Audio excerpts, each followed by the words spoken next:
This is another issue of another example of collaboration, but one that did not begin quite as well. And this one centers on our reduction in force policy, as well as our race to the top application in North Carolina, because they were happening simultaneously.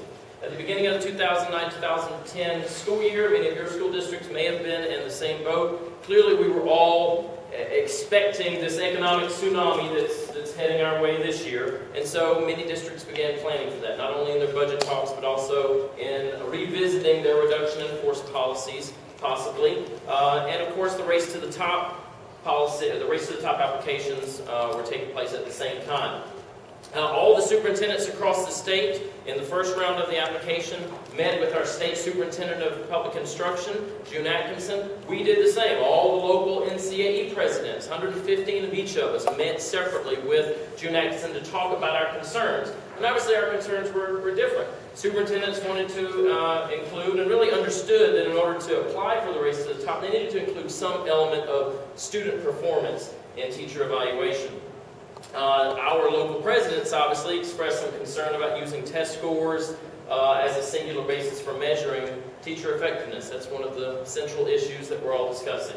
Locally, the school board considered using this value-added EVOS data as a measurement in the new RIF policy, meaning that teachers could be dismissed if the growth were not what we anticipated. FCAE, threatened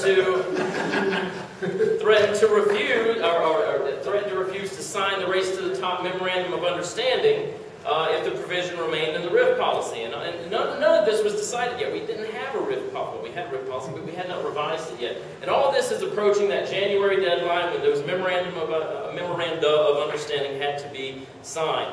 115 school districts, 114 of them had already signed, and we're stalled. And so arguments ensued. Emotionally charged words may have been exchanged. Tempers flared. We both have tempers.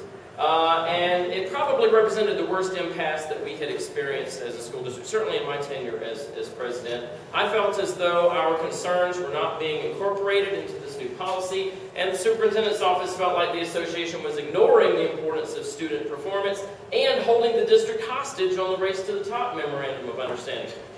Donnie then came to us and said, in a school board meeting, well, he called me first and said, we're going to work this out, but just let's sign this document, let's be part of this application, and we're going to make certain that your concerns are heard. And at the next school board meeting, the school board said, with Donnie's leadership, said, all right, both of y'all stop arguing about this, go back, sit at the table, and discuss this for as long as it takes. Don't come back until you have come to a consensus.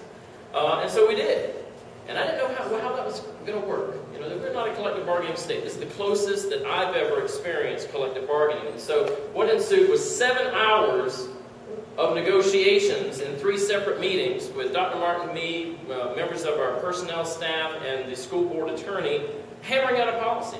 And I found it to be one of the most meaningful exchanges that I've ever experienced. And I don't know whether Dr. Martin feels the same, but it was a very good. He's not going to come. It was great. It was great. It was great.